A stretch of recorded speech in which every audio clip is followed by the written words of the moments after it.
What is going on, everybody, and welcome back to Bourbon of the Week. My name's Chris. I'm going to be your host for today, and Christmas is over. New Year's isn't quite here yet, and here in Pennsylvania, we are getting the Spring 2023 edition of Old Fitzgerald, because why not? This is the Bottled and Bond coming in at 10 years. We're going to compare this to our 8-year Bottled and Bond from spring of 2021 in a blind tasting for our Bourbon Bomb of the Week, so make sure you stick around for that. Let's crack this boy and try it out. That was tight. I do have to say I love the look of the Old Fitz decanter. That's why I bought my first one. And of course, now that I'm hunting bourbon, you got to buy another one if you have the opportunity. Well, I'll tell you one thing. The color on this does look beautiful, but let's get into it. Everybody knows before we get started, time for the traditional sip. Cheers, y'all.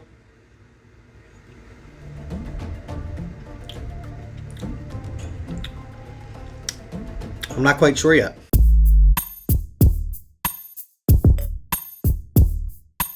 Before we get started, I do want to say thank you to everybody for our successful 2023. I cannot believe how much we've grown. We couldn't have done it without you, the viewer, the people clicking subscribe, the patrons, of course, my biggest supporters. I appreciate all of you guys. So this sip is for you. Happy New Year's to 2024. I can't believe we just took our last traditional sip of 2023, but we've got a lot more to go in 2024. Let's get into this price, taste, drinkability. We always start with drinkability. I mean, if that cough doesn't tell you everything, this sip's hot. I'm not going to lie to you, and not even like a little bit hot. This sip's kind of like a lot of bit hot. This is only 100 proof. It's bottled and bond. It's 10 years old, but there is a lot of astringency and a lot of ethanol in this for 100 proof whiskey. I mean, if I'm going to be honest with myself, I would put this blind at like 110, 112 proof. And I'm going to say, like, if you're working with 120, 125, and you're like, oh, it's 130, 135, that's a little bit different. But at 100 proof to drink 110, 112, that's pretty ridiculous if you ask me. This is the neck pour, but I also had another glass of whiskey tonight, which was 115 proof. So this shouldn't have this much ethanol kick on this at all. Let's take one more sip. We'll give it a score. Yeah, I mean, maybe it'll just take some time to open up. I do want to revisit this. I love to revisit bottles that do drink hot originally, but I don't have time to do that tonight. I'm going to give this, 8.0 if it drinks right at its proof, and we're saying 10 proof points difference. We got to put this like 6.94 at the most. I think it might even have to be lower than that. Let's take one more sip, I promise. I kind of want to set a precedent going into 2024 where not everything is the same, right? Not everything's at that 8.3, 8.4 mark. So we're going to set a precedent, and we're going to use this bottle as an example here. This sip's hot. It sips way too hot. So we're going to go 6.47 when it comes to drinkability on this, because I want to get some lower numbers going into 2024, because a lot of those numbers added up to basically the same exact thing. So 6.47 is where we're going to put this, and I think it deserves to be down there. And as you know, next we get into taste on this, and I'm going to be honest with you, I don't know if it gets much better than it was for drinkability. This right here, there are some flavor profiles in this that I do enjoy. The question is, does it get overwhelmed by the oak on this? And at 10 years, so this is the 11th release of the Bottled and Bond by Old Fitzgerald. They had a 19-year-old last year that everybody said was over oaked. Then they put out a 10-year this year, so I'm hoping it's not as oaky, but at the end of the day, it still has a lot of oak on this. There are some flavors that I mentioned that I do like. Let's go over those right now.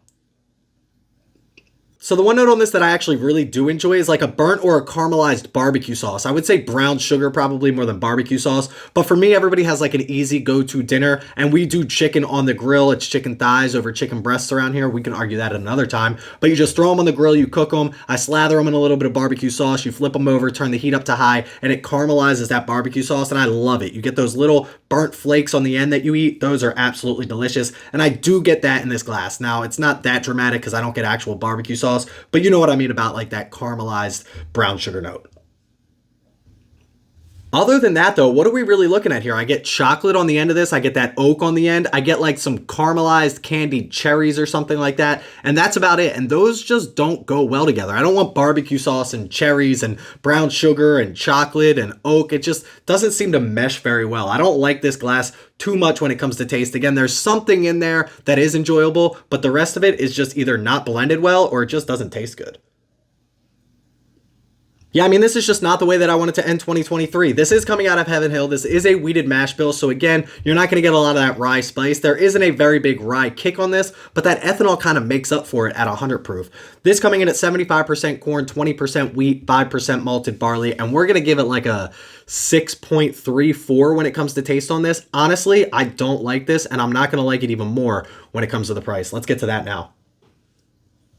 Price on this bad boy, $140 here in Pennsylvania. Now again, this is spring of 2023. This is not the fall release. Why we got the spring release in fall, I don't know. When we'll get the fall release, I also do not know. But it's Old Fitzgerald, so if you're paying MSRP for it, you can't be too upset. Let's try this very quickly. We don't have to think too much about this and give it a score when it comes to price. Now in 2023, we said we give it an 8.0 if it's average drinkability, average taste with an average price. We had our average price set at $50. I think going into 2024, we're going to raise that. I'm going to jump that to the $75 mark. With all these special releases, I think $75 is a fair quote unquote average price when it comes to a bottle of whiskey. That being said, we also have to drop our average score to a 7.0 instead of an 8.0 when it comes to price, because I think 8 is above average, right? That's how it works. 7.0 is average. So 7.0 is an average bottle of whiskey at $75. This is under average, underperforming in every aspect. So at $150, it's still double what it should be. Let's try it one more time.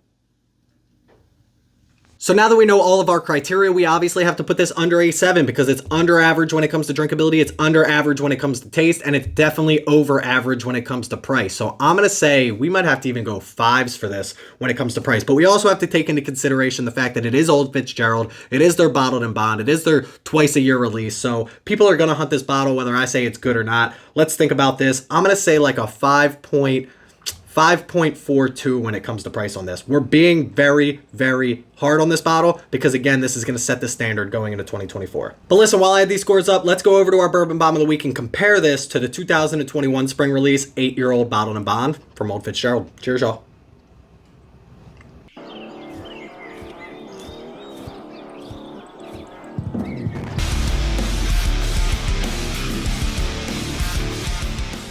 So this is how this works. If you don't already know, this is bottle B with tag B, bottle C with tag C. We have B on the bottom underneath here, which I cannot see. And then we have C on the bottom underneath here, which I also cannot, you guessed it, see. We're going to mix these up and we're going to see which one we like better strictly on taste.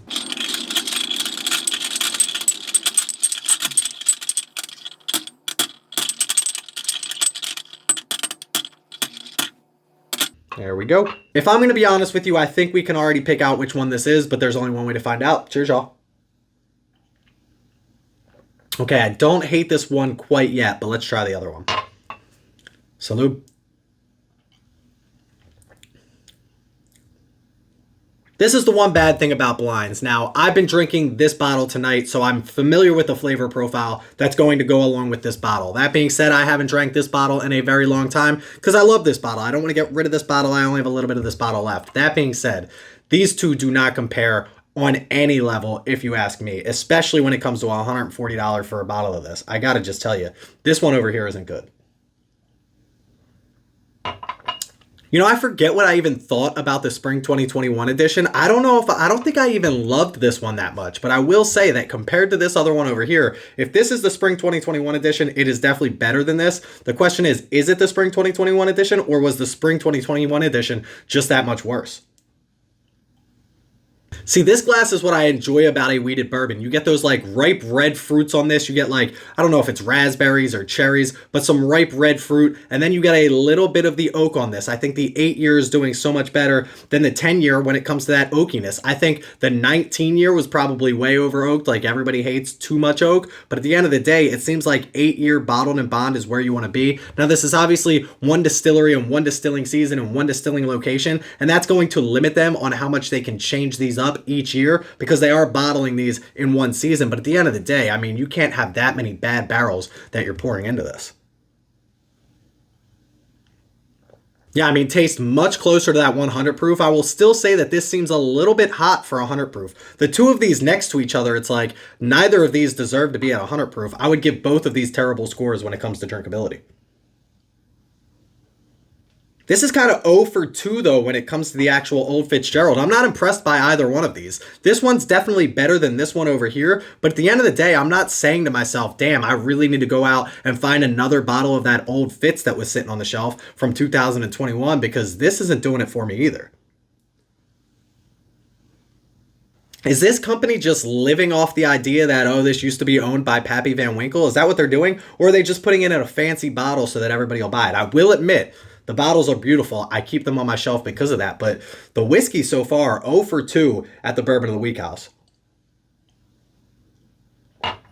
Yeah, I mean, I could have called this 5 minutes ago. This is our winner. The question is, which one is it? I'm going to finish this one up. We'll tell you which one the loser is. Cheers.